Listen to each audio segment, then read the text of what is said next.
Welcome to the Finance and Governance Advisory Committee meeting of Muswellbrook Shire Council held in the TSC Room Level 1, Tertiary Education Centre, Hill Street, Muswellbrook, on Tuesday, 14 July 2026. I declare the meeting open at 4:33.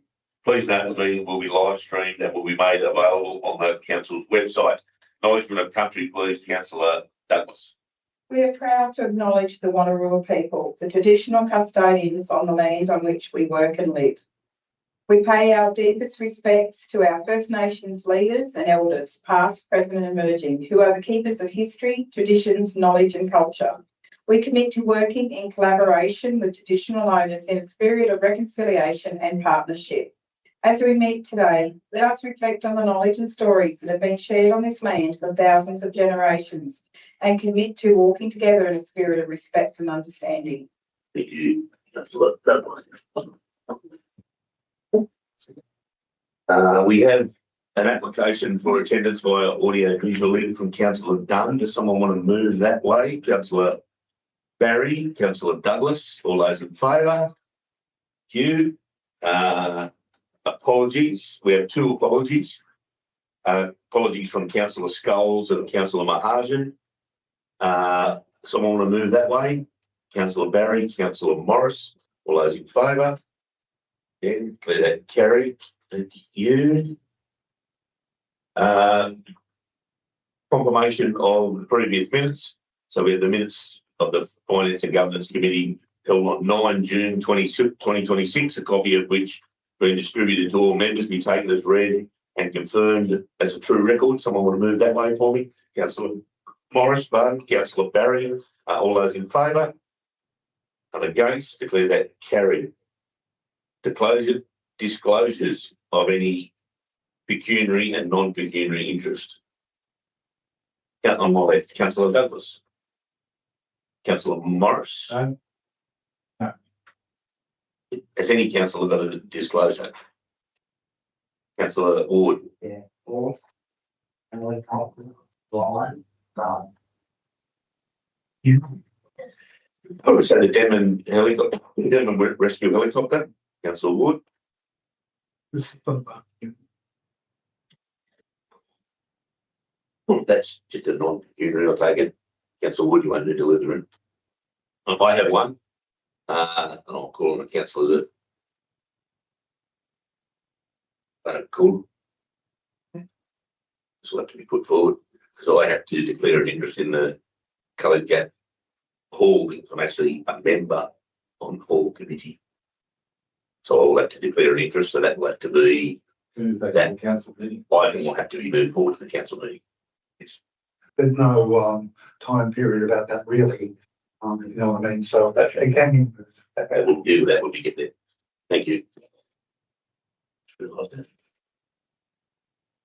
Okay. So Councillor Ward, non-pecuniary Councillor Ward won't need to leave the room, I understand. Business arising, there is no business arising from the minutes. I will move straight into that business. So the business is the awarding of a community grant or contribution Denman support group for the Westpac Rescue Helicopter Denman Horse Ride. This is a long-term charity event, this one.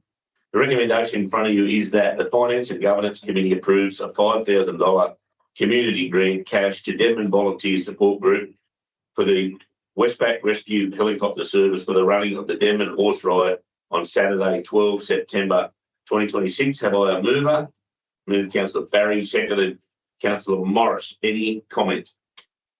No comment? Okay, I'll put that. All those in favour? Councillor Dunn. Thank you. Declare that carried.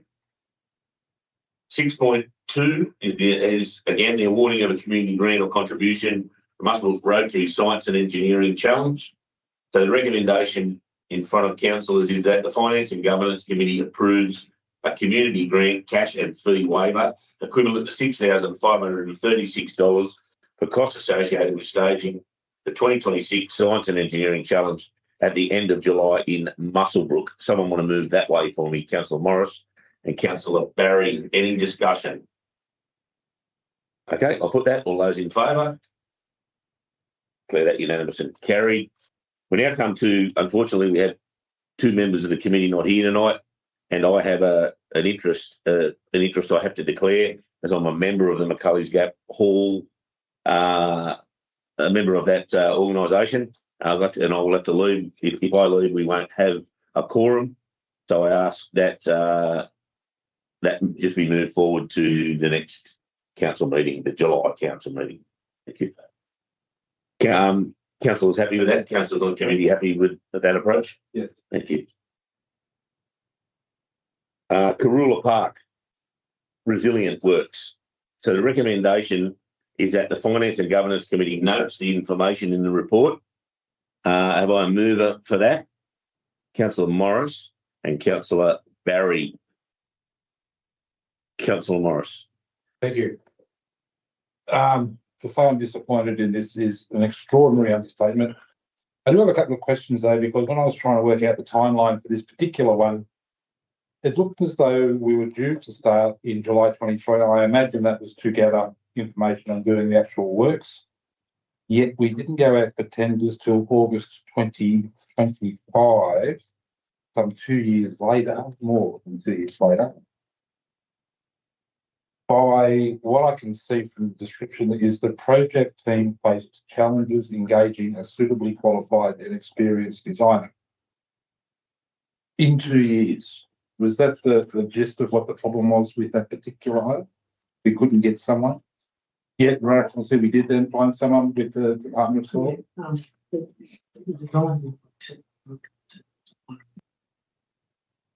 Thank you, Councillor Morris. Our understanding from the process of it, the designer we would want to work with wouldn't take on the liability of the concept design, and so there's a problem around acceptance of liability over that period of time. Yes, 2 years.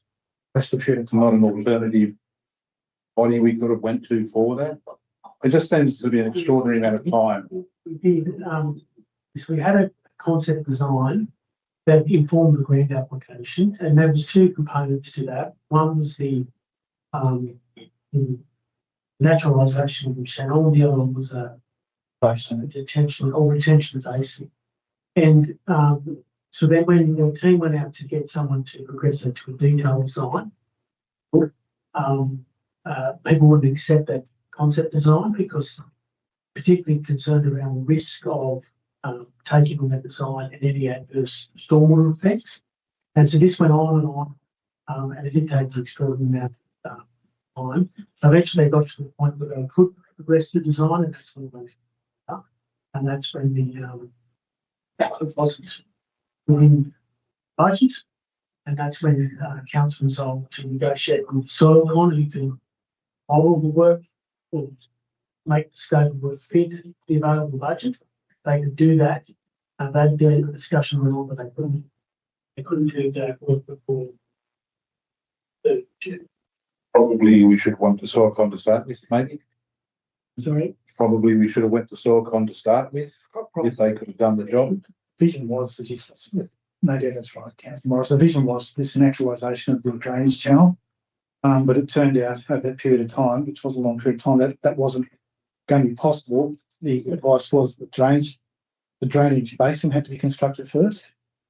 And just to add to that, what had happened is when the designers were looking at it, scope of work, where we were starting at the end of the catchment, the scope of work kept creeping up to take on the whole catchment.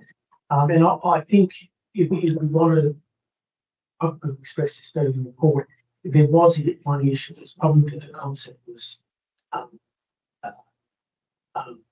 under it wasn't What's even more disappointing, to be honest. Is there any danger? I understand that we've already got some money from that particular grant from the Essential Community Sports Association program. We're in no danger of losing that as well, or has that already been spent towards the project? We spent around $70,000, so we want to acquit it all.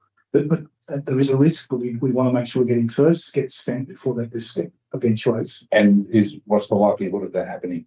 We're determined to make it happen. If it doesn't happen, we'll let you know. We're If it determined. doesn't happen, that'll be a problem. I can tell you, that's another $400,000 that the community will potentially lose. That was it. Thank you. So when will we get a report on use that other $1,000? Oh, we can provide that, simply determine what that, Council staff are working with New South Wales Soil Department on this, on the design and on the scope of works within the available funding. And then the plan will be to have something that we can break into stages, so when the next lot of available funding becomes available, we can do that next stage of work. So the advantage of working with Soilcon is we can work with them and have an appropriate scope of work to meet our budget. But it is a process that takes time. But I would think that we can be the information that we have available for the funding body is that we can essentially, they're asking for the equivalent of that money, not for that money to be returned. So I want to know how we're going to be spending it. We're already in that process. And so just need to be providing that information to work with Soilcon to deliver the works to the budget. The level of confidence of not losing is high. Yes, I would say that our level of confidence is at the moment. Thank you. Yep. Councillor Dunn, that Councillor Barry, you seconded it. You wish any questions? Councillor Dunn. Yes, I guess I just wanted to reiterate Max's disappointment. I read it and had to read it a few times. It's really unfortunate that we've lost that amount of money. So hopefully things can get better with the Soil Conservation Service. That was all. Thanks, Councillor. Thanks. Councillor Dunn. Any further questions? I have one myself. In the report to the council meeting of October 25, was resolved by Councillor Scholes and Councillor Ward for us to decline any attendance for that contract. So obviously there's been some work done on it as they both were non-conform and over budget. No. And then there was a direction, obviously, to sort of staff to go and then negotiate with the preferred tenderer, whoever that preferred tenderer was. And the third part of that was that council requested a further report be submitted to council. So this is 9 months ago. Was there a report submitted to council? No. no, that's right, Mr. Chair, that hasn't been reported back to council until now. Council did resolve to negotiate.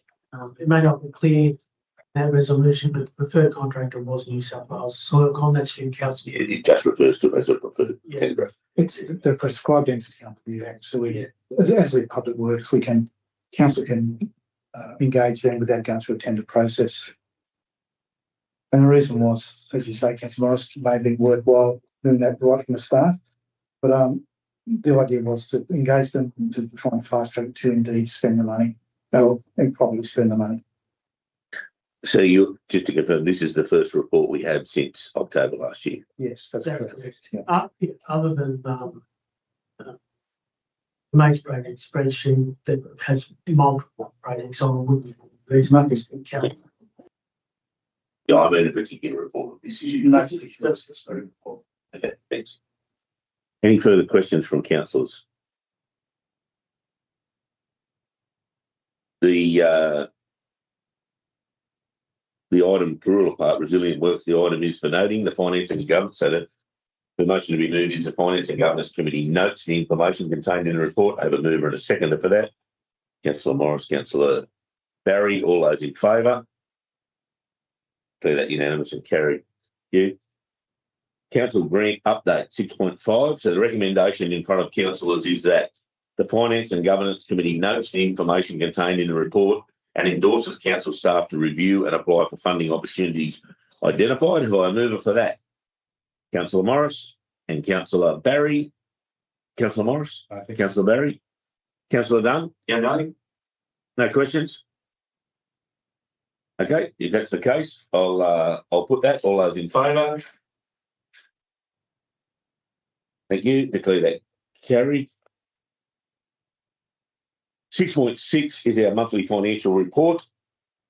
The recommendation is that the Finance and Governance Committee notes the financial reports for the month ending 30 June 2026. Have I a mover for that? Councillor Morris and Councillor Barry. Any questions? Councillor Morris. Thank you. With regards to a little over $500,000 in lost revenue from user charges and fees for the future fund, which is an extraordinary number, I must say. The report that I've got here suggests that 53,000 of that was unfavourable variances in the marketplace lease rentals, which is understandable. The other $500,000 is from where? Where has that money gone from?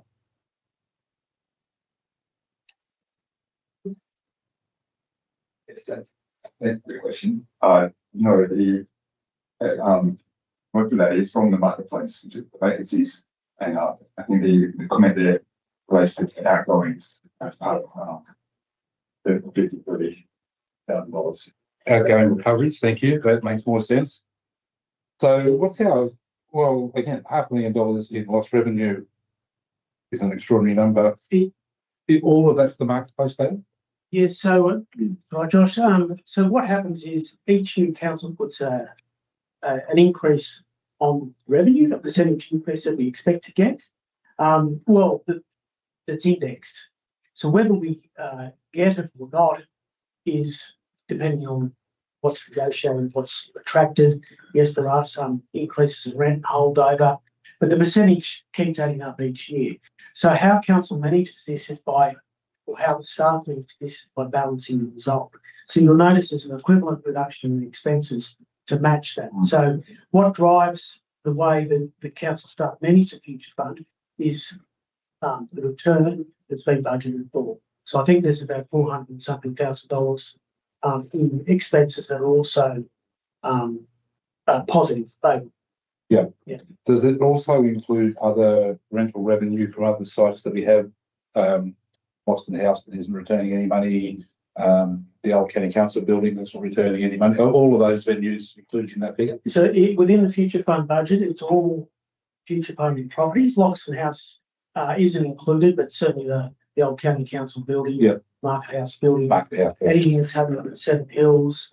But the challenge that we have, particularly when you've got such a big number of the marketplace, is applying an index to it every year makes that challenge harder and harder to achieve. The way that we manage it is by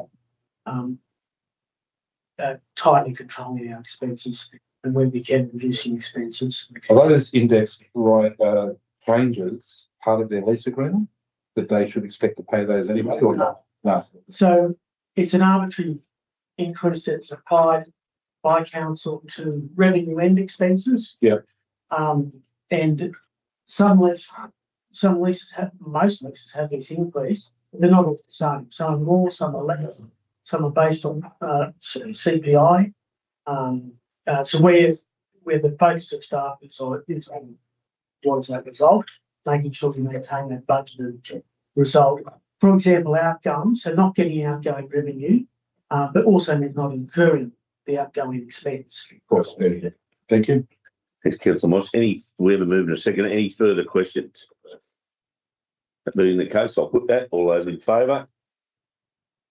And against, declare that carried. We have no items in closed committee. The date for the next meeting is 12 August 2026. That brings us to the end of the meeting, and I declare the meeting closed at 4:52.